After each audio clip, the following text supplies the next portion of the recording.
고도의 복잡성 그런 용어로 이제 독일의 그 사회학자가 누르만이라는 분이 얘기를 했는데 그 복잡성이 있다라고 하는 것을 다른 말로 표현하면 그만큼 이제 책임성이 요청된다라고 하는 것인데 그 복잡성의 이제 그 주 원인은 이 과학 기술이 엄청나게 이제 눈부시게 발전하고 있고 또 거기에 더해서 인간의 어떤 이해관계, 권력관계 얽히고 설켜 있기 때문에 이 문제 해결이 뭐 누구도 맞는 마스터키를 줄 수 없다고 저는 생각을 해요.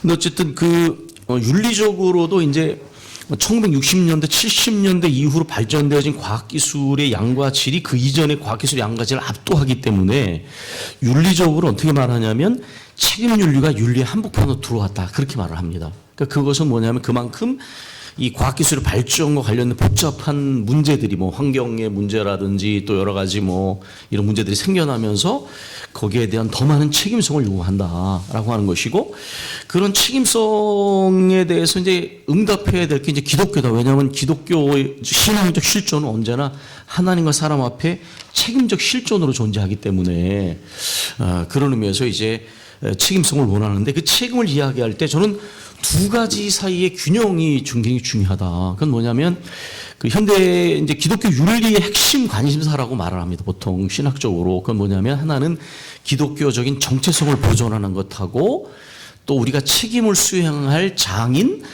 그러한 그 세상과의 의사소통 능력이 있어야 된다.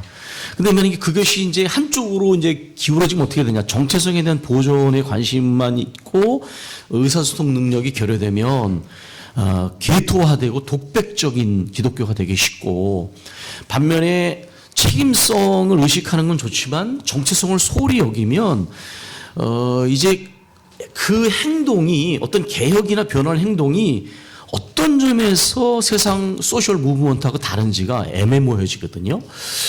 그렇게 되기 때문에 이 양자 사이에 어떤 창조 긴장 관계가 필요하다는 것입니다. 정체성을 보존하는 것과 의사소통 능력 사이의 함양 사이를 함께 가야 된다는 것이죠. 근데 이게 이제 우리나라 기독교에서는 보수와 진보에서 굉장히 예민한 문제거든요.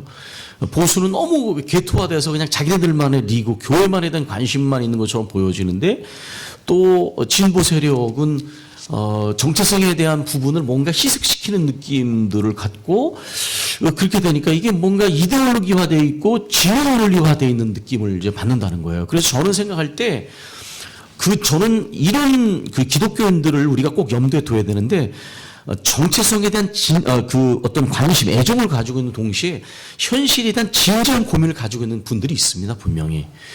그런데 이 양쪽으로 이렇게 나눠져 있을 때 그 정체성에 대한 관심과 현실에 대한 진지한 어떤 관심을 가지고 있는 분들이 참여하는데 이 부분이 균형이 맞지 않게 되면 그분들이 이러한 참여에 대한 유보 내지 망설임을 갖게 되는 걸 저는 실제로 많이 봤거든요.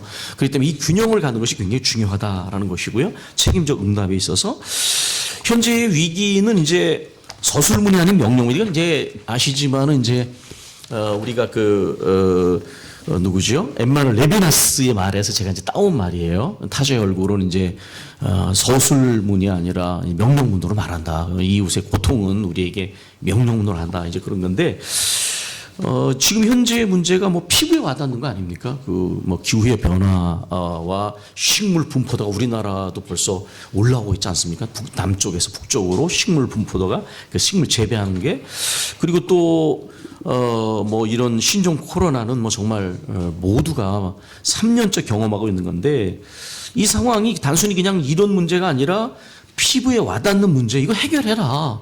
근데 이 위기의 규모가 한 특정한 지역이나 무슨 이념이나 국경이 아니라 그냥 전 세계에 다 해당이 되기 때문에 그런 측면에서 현재의 위기는 세계화된 위기이고 그 문제를 해결하기 위해서는 정말 모두가 이해 당사자들이 함께 머리를 맞대지 않으면 안 되는 이런 문제가 있다. 그래서 이제 위기의 세계와 또 이 문제를 해결하기 위한 모든 노력은 모든 책임적 주체들이 함께 민중 원탁에 머리를 맞대는 그러한 과정 가운데 해결할 수 있는 문제다.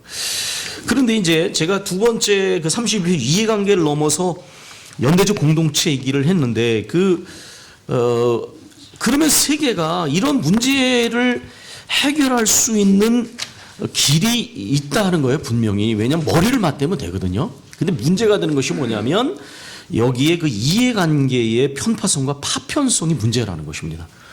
이게 그냥 뭐 선진국의 관심, 뭐 개발도상의 관점 이렇게 하다 보니까 이런 이해관계의 파편성과 편파성 문제 때문에 문제가 해결되기 어려운 것이죠. 사실은 어떻게 생각하면 모든 위기의 주체는 인간이잖아요. 인간이 만든 위기입니다, 이거는.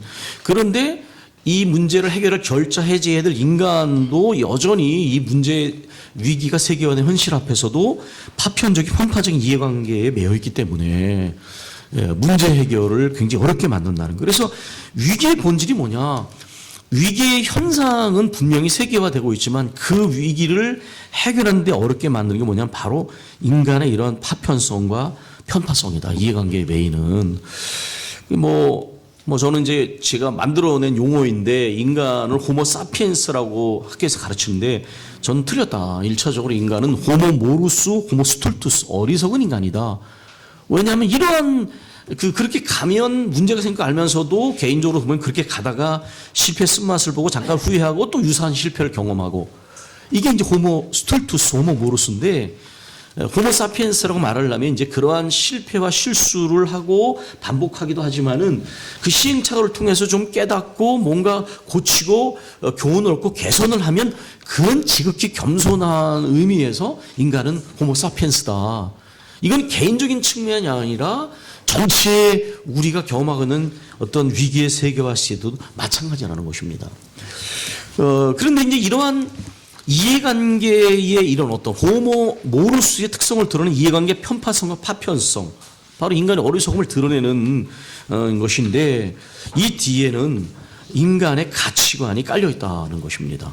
결국은 욕망적 구조, 탐욕, 또 호모 에코노미쿠스, 경제적 인간, 이런 근대 사회를 특징진 이러한 부분 속에서 결국은 이제 보면 그 경제 발전의 경제적 인간, 뭐니 해도 뭐니가 최고이고 모든 걸 경제로 생각하는 그런 인간형이라는 것을 이제 아까 소총 목사님께서 지적하셨는데 이런 이해관계 편파성과 파편성 속에는 근시안적이고 이기적인 가치관이 작용하고 있다는 거예요, 이게. 그래서 이런 가치관을 해결을 해야 되는데 아까 말씀드린 것처럼 현실에서 저는 이제 윤리학자인데 제가 봤을 때 현실에 해결할 길이 없는 것이 아니라요. 굉장히 어려운 장애물이 두 가지인데 이제 개인적으로도 마찬가지고 두 가지 문제가 개입이 되면 굉장히 문제 해결이 어렵습니다. 그게 뭐냐면 첫 번째로는 감정이 괴자됨. 기독교인들도 감정이 괴자되니까 이성과 신앙이 마비가 되더라고요. 감정이 괴자되면 굉장히 어려워져. 근데 현실에 또 하나는 이해관계 문제다. 저는 이제 제가 유럽에서 이제 동문회장을 했는데 그 목사님, 선교사님들 모셨을 때 이해관계가 없으니까 다 천사시더라고요. 근데 이해관계 얽혀지면 그다음부터는 막 머리 터지게 싸우게 돼.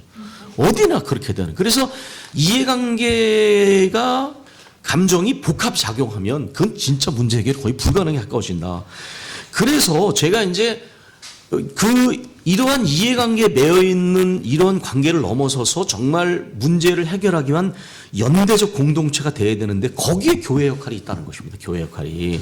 근데 아까도 이제 그 장성 목사님께 지적하셨지만은 그럼 교회가 어떠냐.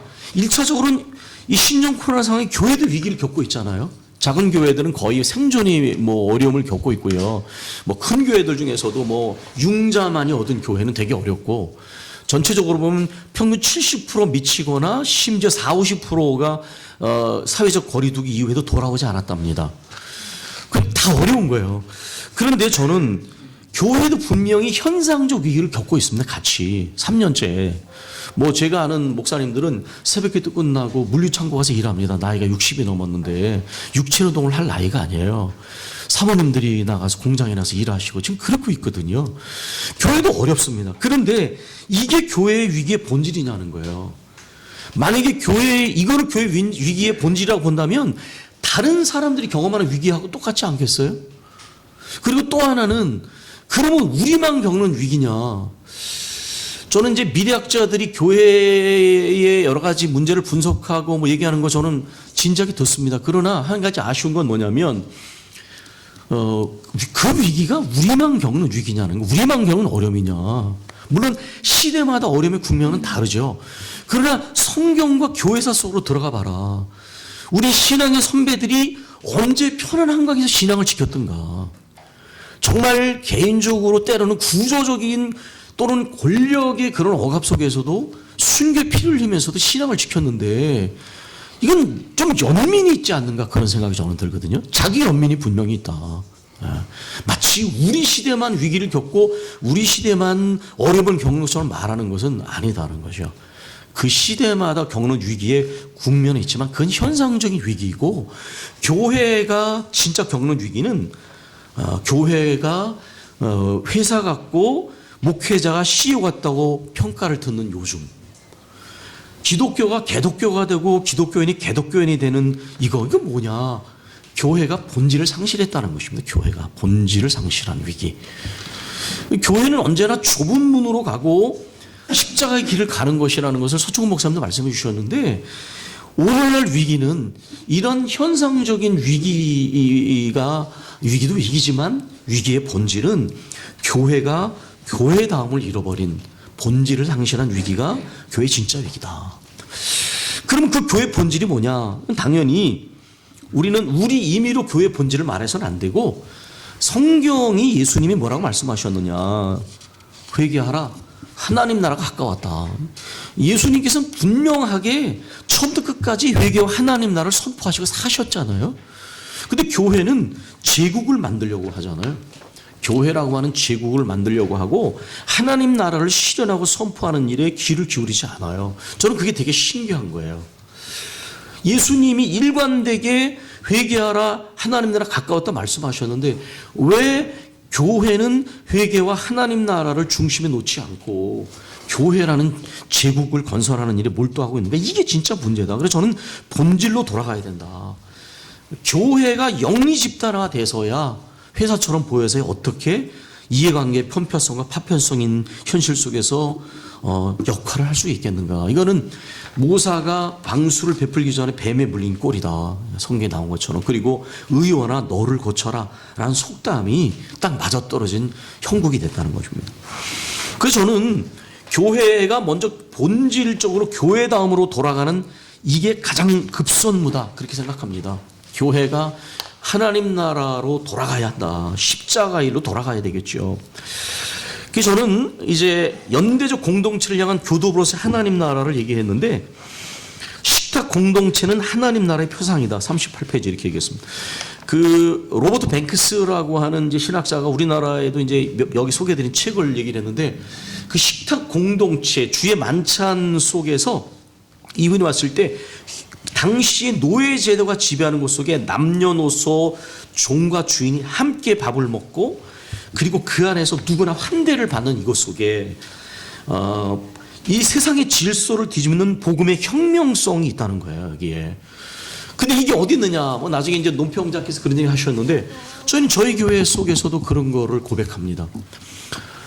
작은 교회지만은 주일날을 누군가의 봉사회에서 식탁이 준비되고 세상에서는 부자는 진성차를 먹으면서도 맛이 없다고 말하고 똑같은 반찬 2번 안 먹는다는데 가난하고 바쁜 사람은 물만 하나 먹고 반찬 한 가지 먹고 인스턴트 식품으로 때우고 때로는 바빠서 그것도 못 먹습니다. 그러나 교회 오면 그 사람이 사장이든지 무슨 권력 다 상관없이 똑같은 밥과 반찬을 먹잖아요. 저는 그래서 우리 교인들한테 말해요. 이건 거룩한 밥이다. 거룩한 밥이다. 이거는 하나님 나라의 사건이 일어나는 장소다라는 거예요. 여기서 경험한 에너지를 그냥 밥 한 끼 때웠어. 그게 아니라 이것이 세상 질서의 이해관계, 권력관계, 맨 세상 질서에 도전하는 하나님 나라의 혁명적 에너지가 여기 들어있다는 거죠. 실제로 바울 사도나 예수님이 체제를 전복하진 않으셨잖아요. 그러나 실제로 이런 하나님 나라를 경험한 사람들은 이 바울 시대에도 노예 해방을 실제로 했거든요. 우리나라에도 근대에 들어서 많은 기독교인들이 노예 해방을 했습니다. 실제로 이런 것들이. 이게 체제를 전복하려고 직접 시도하지 않아도 그 에너지가 혁명적 변화를 일으켰던 것들이 분명히 있고, 또 우리 안에서도 그런 에너지가 저는 작용한다고 봅니다. 그래서 이러한 하나님 나라의 이러한 에너지가 편파성과 파편성을 넘어서서 이제 나가게 되는데, 제가 이제 이 가치 문제에 대해서 그 세계관 문제라든 윤리 문제를 이제 서충 목사님도 다루셨는데요. 저는 이 가치 이념을 굉장히 중요하게 해석하는 사람입니다. 왜냐하면 보이는 것은 보이지 않는 것들에서 뒷받침이 되듯이요. 항상 그렇잖아요. 그 뭐 막스도 말하는 상부구조 하부구조 속에서 보이는 것에는 뒤에 반드시 가치와 이념이 있습니다. 우리나라의 혼란도 이렇게 풀 수 있어요. 이 세계에 있는 모든 체제들도 자유가 절대화되게 되면 어떻게 되느냐? 자유는 항상 누구의 자유인데, 그 자유가 절대화되게 되면 나의 자유와 너의 자유가 충돌을 합니다. 그럼 결국 뭐가 살아남냐? 힘 가진 사람들이 살아남아요. 그런 힘 가진 사람들의 자유가 지배하는 걸 신자유주의로 가르는데, 우리나라가 대단히 그런 부분이 많은 것이요. 그 여기에 뭐가 부족하냐? 연대성이 부족합니다. 그래서 실제로 노무현 정부가 정권 인수위원회 때 여론조사를 해보니까 우리나라는 사회 민주주의 쪽으로 가야 된다, 그런 답변을 했어요. 지성인들이. 그게 무슨 말이냐? 우리 사회가 너무 자기들만 먹고 살려고 해요. 자기 가족. 그러니까 자기들의 자유를 극대화하는 거예요. 그러니까 연대성이 결여돼 있어요. 사회 정의가 결여돼 있어요. 그러면 반대로 어떻게 되냐? 그러면 자유를 폐기하고 연대성만을 강조해보자. 그러면 공산주의와 전체주의처럼 연대성이 집단성으로 전락해집니다. 그래서 또 비인간화된 사회가 돼요. 공산주의 사회? 그게 엘리트 공산주의죠. 김정은이와 꼬봉들만 잘 먹고 살지 인민이 잘 먹고 잘 삽니까? 그건 환상입니다. 그건 개인의 자유를 폐기했기 때문에 거기에 또 비인간화가 일어나는 거예요. 그러면 이제 우리가 연대성과 이제 정의 문제, 왜냐하면 항상 인간다운 사회는 약자들에 대한 배려, 그 정의가 존재해야 되거든요, 같이. 근데 우리 사회에서는 사회 정의가 보복 감정하고 좀 혼동되는 경향이 있거든요. 진영 논리 나눠져 가지고 계급 투쟁적인 요소가 강한 것 같아요. 근데 그 비판 이론의 2세대인 하버마스도 그런 얘기했거든요. 사회 정의와 연대성은 동전의 양면이다. 그 말의 의미는 뭐냐면 진짜 정의가 이루어지려면 연대성의 문화가 있어야 돼요. 교회도 그렇잖아요. 보복 감정으로 하는 게 아니라 그 형제애라고 하는 것 속에서 약자들을 배려하는 구약 성경 전통이 있었잖아요. 그리고 그게 사회복지 발달 역사에 굉장히 영향을 미쳤거든요. 그러니까 이제 이러한 이 연대성의 문화가 사회 정의를 실현한 힘이에요. 형법적 정의나 보복 감정 가지고 정의가 실현되기 어렵습니다. 그러니까 요즘에 회복적 정의 같은 거 얘기하는 이유가 바로 그런 거 아니겠어요? 그러니까 이 자유와 연대성과 정의가 어우러져야 되는데 이게 어디냐? 하나님 나라 안에서 이루어진다는 거예요. 하나님 나라 안에서는 모두가 자유스럽지만 모두가 형제 자매이고 거기에서는 소외되고 약자들이 따뜻한 환대를 받잖아요. 하나님 나라가 실현되는 장에는. 그렇기 때문에 이러한 하나님 나라의 에너지가 이제 이 세상 속에 도전을 해 들어간다는 거예요. 제가 이제 맨 뒷부분에서 이 가치 경영 모델을 얘기를 했는데, 이건 뭐냐면 저는 이러한 어떠한 그 에너지를 이렇게 끊임없이 우리 안에서 이렇게 실현하고 변화시켜 나가는 것은 돈키호테처럼 이례적인 과정이 아니라고 봅니다.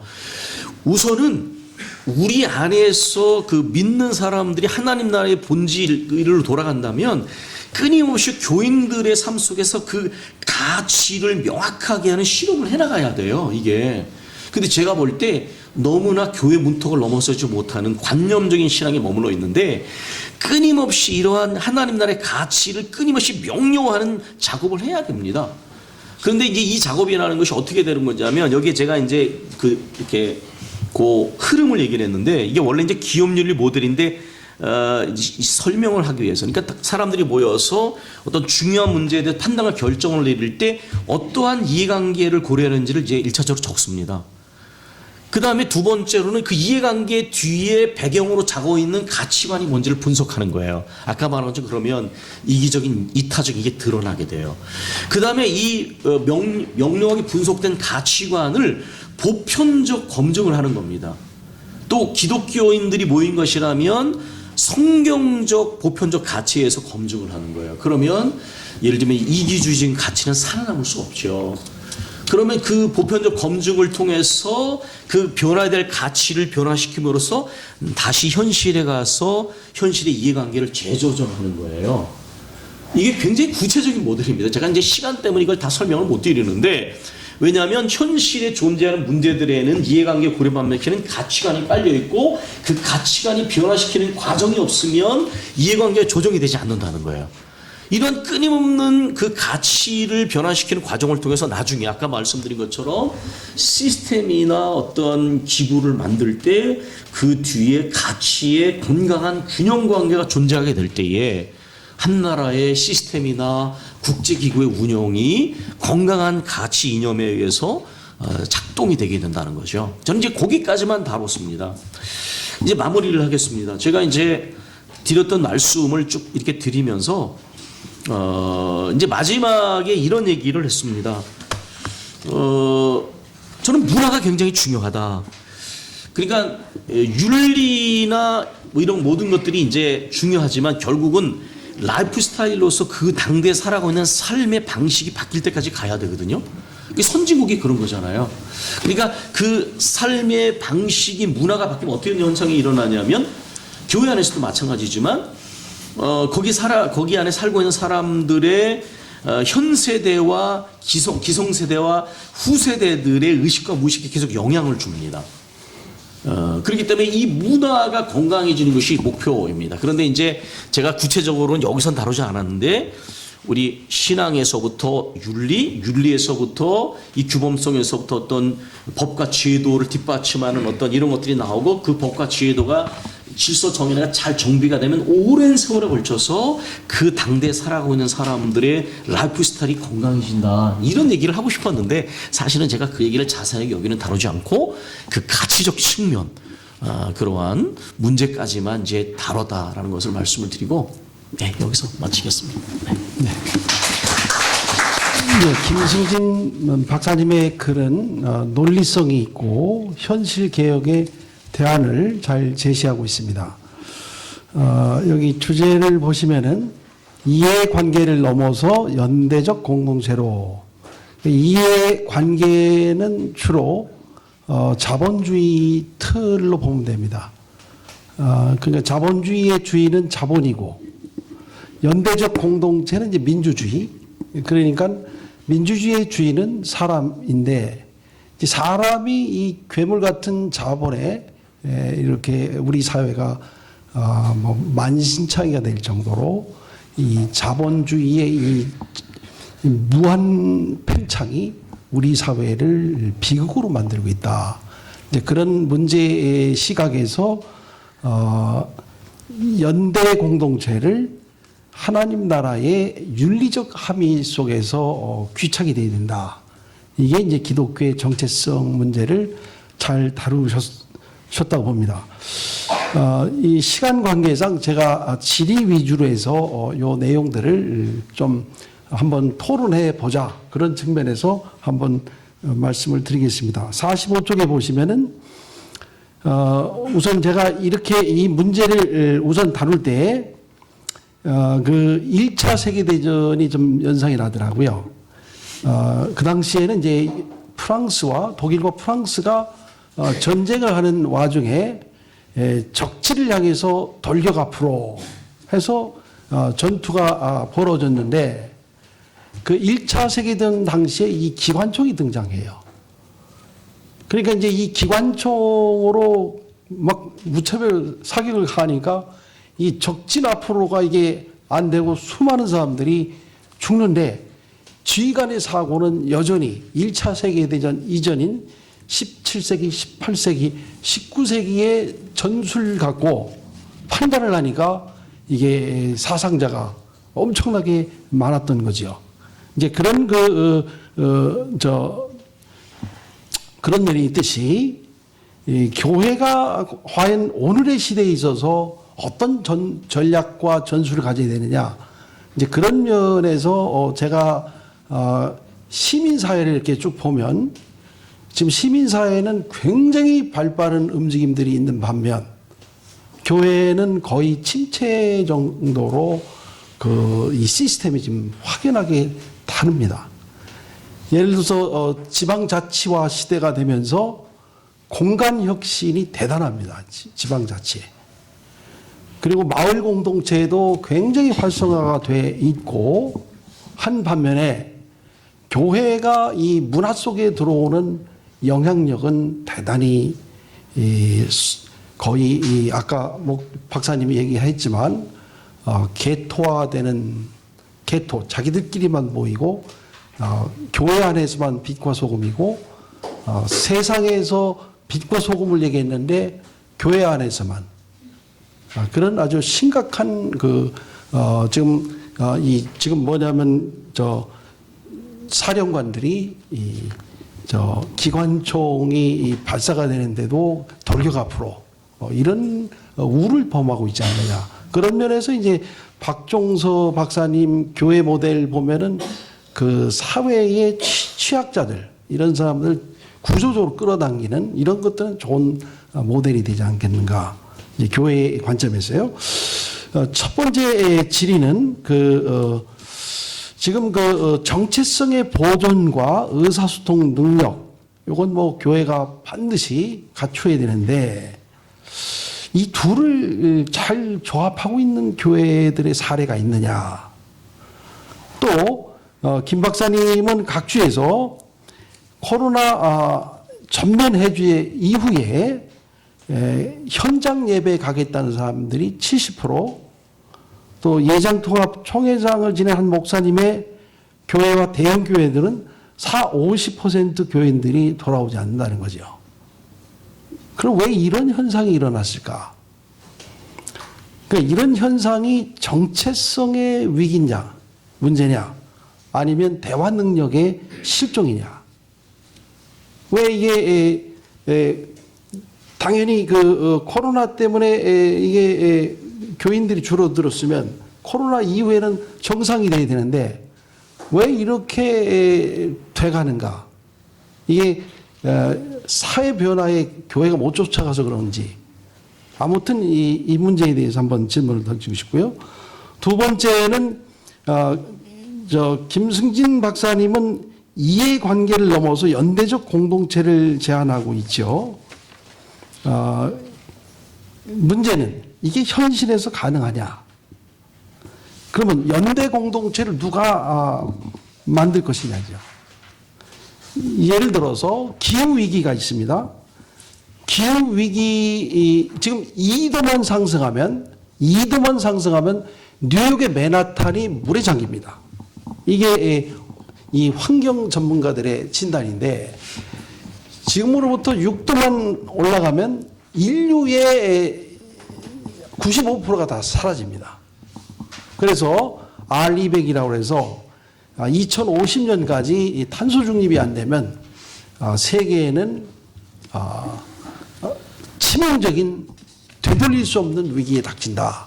그래서 강제적으로 탄소 중립을 시키지 못하면 기업들이 진출을 못합니다. 제가 평택인데 평택에서 한 10km, 평택 항에서 10km 떨어진 현대제철이 지난번에 이 기후위기 문제 때문에 거기에서 나오는 이 현대 제철에서 나오는 미세먼지가 경기도 전체에서 나오는 거하고 맞먹습니다. 거기서 65%를 감축했는데 한 5천억 들어갔어요. 앞으로 2조 원을 쏟겠답니다. 그 쇠를 갖고 정제해서 만드는 제품을 만들어야 되는데 이 현대제철도 2조 원 가까이를 앞으로 이 친환경을 위해서 쏟을 수밖에 없는 게 세계의 다국적 투자가들이 투자를 안 하겠다는 거죠. 이제 그렇게 돼 있는데 그러면 기후 위기의 속도보다 시민들의 대응 속도가 예상 밖으로 저조합니다. 지금 시민들은 이게 도대체 위기가 기후 위기가 뭔지 잘 개인들은 거의 느끼지 못할 정도로 그럼 한국 교회는 과연 이 생태 위기에 대해서 정말 이 기후 위기의 속도만큼 쫓아가느냐 이런 면에서는 굉장히 냉소적이라고 할까 그런 시각입니다. 그래서 이 문제에 대한 대응 방안에 대해 교회 공동체에는 개토화처럼 되면서 더욱 요원한 그런 느낌이 있다는 거죠. 세 번째는 그 위기에 대해서 전 세계 이해 당사자들의 참여를 촉구하신 건 상당히 맞는데, 그래서 이제 구체적으로 국제적인 협의체를 통해서 만들어 보자, 해결해 보자. 물론 그것도 상당히 일리는 있는데, 한국을 제한해서 세계가 아닌 한국만 놓고 봤을 때 과연 이런 국제 협의체가 이게 가능하냐? 한국에서 시민운동, 그러니까 사사로운 거에서 공공성으로 이렇게 들어가서 활동하는 시민단체들이 시민운동은 거의 불가능에 가깝습니다. 제가 10몇 년 동안 해보지만, 예를 들어서 미국의 경우 2016년에 우리나라 돈으로 약 523조 원, 16년에 523조 원의 후원금이 나왔습니다. 그 중에 377조 원이 개인 후원금입니다. 개인들. 예. 그래서 거기 2016년 우리나라를 보니까 401조 원이 그 정부 예산인데 그 정도 급이 되는데, 한국의 그 후원금은 거의 바닥입니다. 개인 후원금은 거의 나오질 않아요. 한국에는 그 시민의 힘을 확보하는데 대단히 힘든 것이 한국의 현실이고, 그런 측면에서 이 국제기구까지는 좀 요원하지 않느냐, 그런 거고, 나머지는 뭐 이게 시간 관계상 그냥 여기까지만 하겠습니다. 이상입니다. 예, 제가 조 원장님이 이렇게 7가지 이제 질문을 주셨는데요.